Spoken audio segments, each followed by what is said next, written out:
And it's just basketball. At the end of the day, it's just basketball.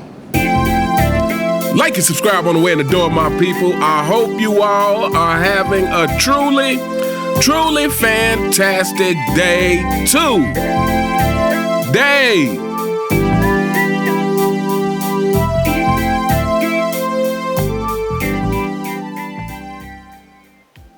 Foundation they laid down for you. Are you being real with yourself? Are you being real with yourself when you watch film? Are you holding yourself accountable after games? Right after the game, you know what I'm saying? So it's a lot of stuff you got to ask yourself. You got to recommit to this game. Just like you sign a new contract, every time you get better as a player, I truly feel that you got to recommit and sign that contract with yourself every so often. Like, all right, yeah, I'm 10, 12 years in, I got 4 MVPs and 4 championships. Like, but do I still want to do this shit? You know what I'm saying? You know how hard it is. Some people say, I want to go play baseball. Right? Yeah. And then I want to come back. Or some people say, I'm going to go 22 straight. And, you know what I'm saying? So it's a contract I feel like you got to have with yourself, too, in order for you to be a, you know, great ball player. Or to have a long career. That's the goal, to be in the league for 20 years. I tell you, that's the goal. All right, people, that was a clip from another episode of The Losers Table. That's what they need to rename this podcast, because it's nothing but loser talk that goes on. So you heard Kevin Durant. He says the goal is to play 20 years, people. That is the new goal in sports. That is the new goal in the NBA. It's not to win, but to play for 20 years. So Kevin Durant was talking about recommitting yourself to the game, and every so often you have to recommit yourself to the game. And then in the midst of that talk, he throws in, some people chose to go play baseball. One thing that I can say just really I'm getting sick and tired of is these super clowns, these losers, and that losers, anybody who associates with LeBron James and agrees with the things that LeBron James can say and can sit down and have a conversation with LeBron James without holding him accountable for the BS that he says is a loser. So Kevin Durant, you are in that category. But one thing I'm sick and tired of is these losers, a.k.a. LeBron James fanboys, who bring up Michael Jordan's first retirement without bringing up the circumstances of the retirement, without bringing up the fact that his father was murdered, and that was the biggest factor. Now, had that not happened, would Michael Jordan would have retired? No one knows. But it did happen, and we know that this was the biggest factor because he was trying to fulfill a dream that him and his father had, and that was for him to play baseball. And if you've ever seen the documentary of Michael Jordan and his time trying to play baseball, you know, you hear him talk about oftentimes on the way to the stadium, you know, he would feel like his father was with him. So again, that, you know, you guys who try to bring that up without bringing up the circumstances, but it's just pathetic. It's completely pathetic.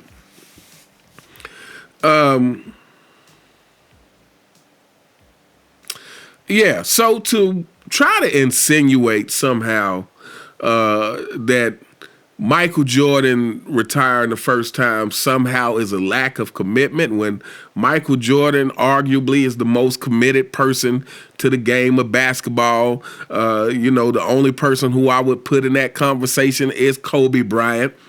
And, you know, Michael Jordan had the love of the game clause. Michael Jordan never talked about money. Matter of fact, Michael Jordan actually told Scottie Pippen, when Scottie Pippen was going through the contract disputes, that, hey, play the game, let's win, and you will get your payday.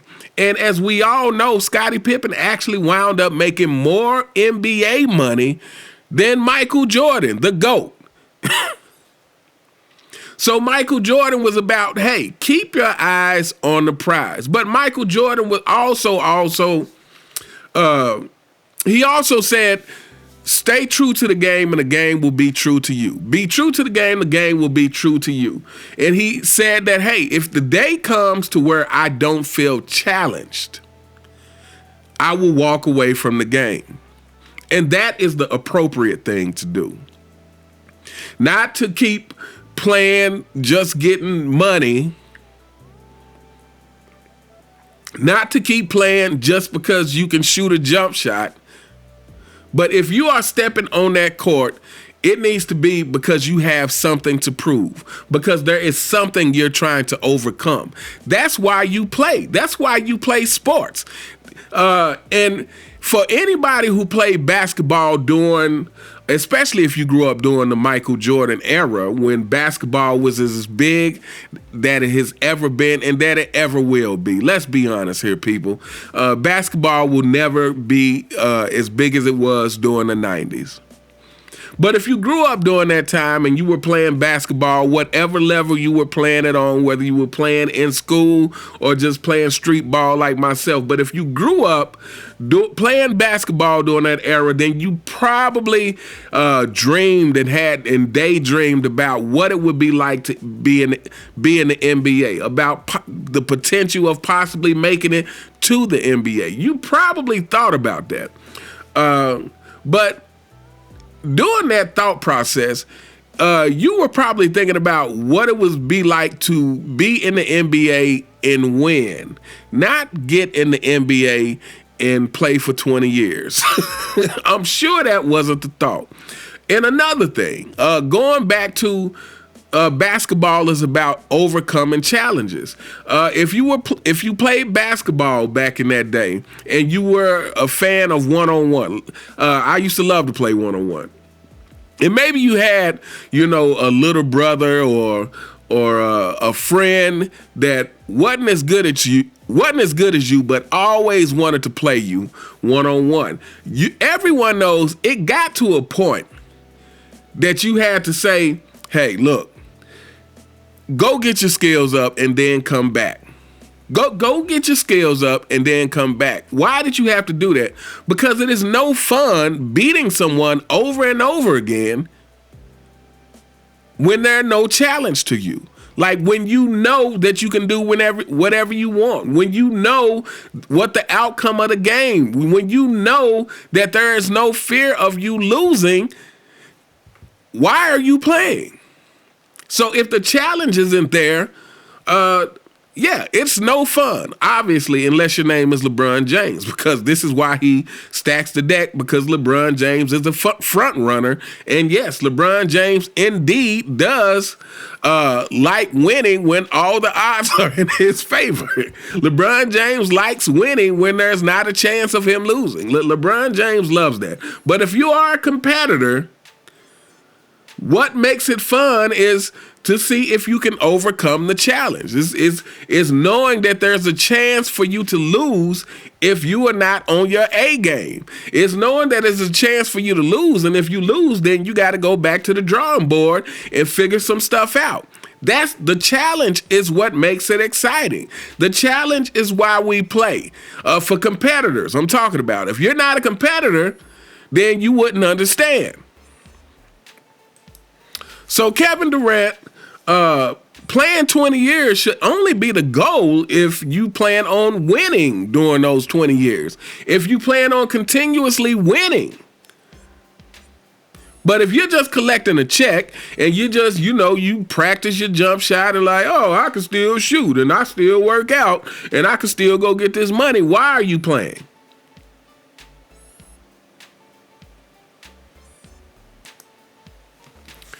So, I'm going to get ready to wrap this video up. I just wanted to address this because I shout out to Dreamers Pro. I saw Dreamers Pro talk about it last night.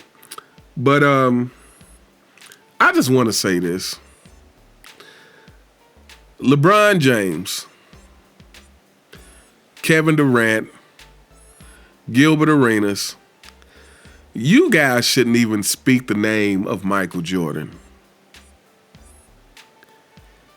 You guys shouldn't even speak the name of Michael Jordan, not in trying to compare anything to yourself.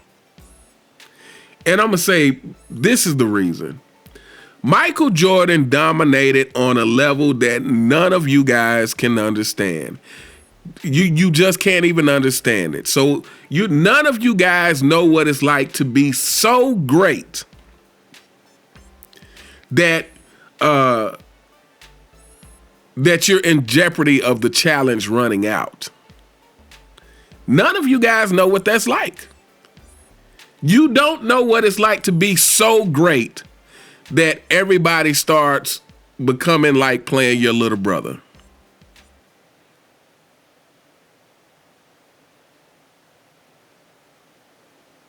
None of you guys has dominated in a way all across the board. Offense, defense, and mentally.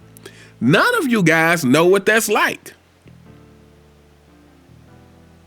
So even if Michael Jordan did retire because he felt like the challenge was gone,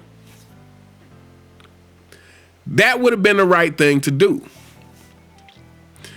Because he had already won 3 championships. If he got to the point to where he felt like the challenge was gone, it would have been the right thing to do to walk away from the game. But again, none of you guys know what it's like to be that dominant. You couldn't understand it because you're not that. It's not even in your mentality. So, yeah, to insinuate that Michael Jordan walked away from the game because he needed a break, and again, without bringing up the factor that was actually the cause of him walking away from the game, that's just cowardly. And yeah, like I said, it's just coping. You guys are trying to cope with the fact that you're never ever going to be respected in the way that you want because you cheated the game during your NBA career, and fans are forever going to hold that against you. And I'm gonna leave you all with this.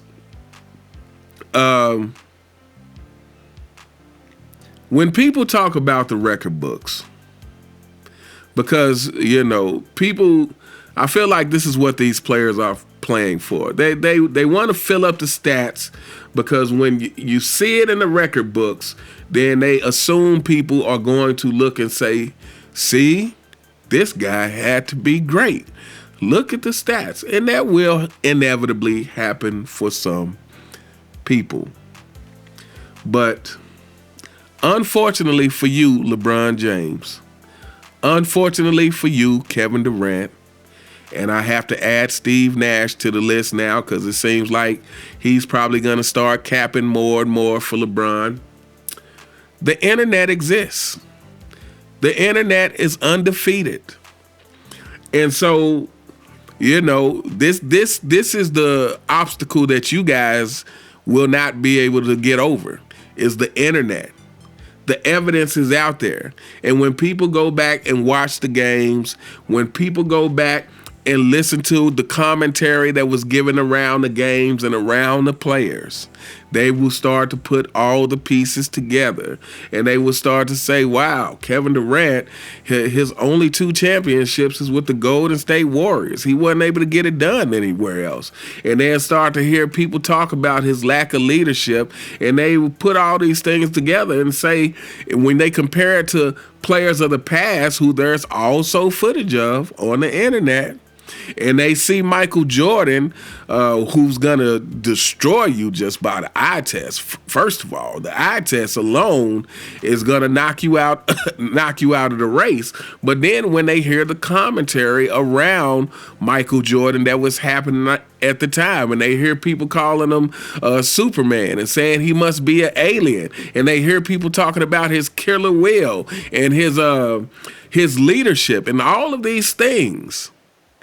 And when they compare all of those things, you guys are going to come up way short. I've said this on this channel many times. The things that people constantly say about you, that is because those are the things that are most prominent about you. Those are the things that people notice about you, and therefore those are the things that people say about you. People talk about Kevin Durant's skill, but people don't talk about Kevin Durant being an ultra competitor. Again, when people talked about Larry and Magic and Michael and Kobe, being a competitor is one of the words that you're going to hear over and over again with these guys. Killer instinct is one of the words that you're going to hear over and over with these guys. But with Kevin Durant, it's like, okay, easy money sniper, whatever you want to call him. He's skilled, okay, but he got 2 championships with Golden State, hadn't done it since. And, you know, what else? What else you got? With LeBron James, when people go back and look and they see the videos and they listen to the commentary about these people and they hear with LeBron James, oh, he keeps his body in shape. He keeps his body in shape. He keeps his body in shape. PEDs allegedly. PEDs allegedly. PEDs allegedly. He keeps his body in shape. Oh, he's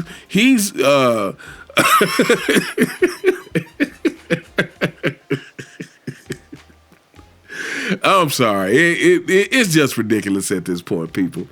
Anyway, we gonna hold up here. Let me know what you guys think in the comments. What do you think about Kevin Durant trying to throw a shot at Michael Jordan about his first retirement? To me, I think it's despicable. I think it's deplorable. I think it's pathetic. And I'm getting sick and tired of these, the 4 and 6 kingdom trying to figure out ways to make themselves feel better because they didn't make the most of their career, because they didn't go about their career the right way. Let me know what you guys think in the comments. You all have a truly fantastic day, and I'll see you next time. All right.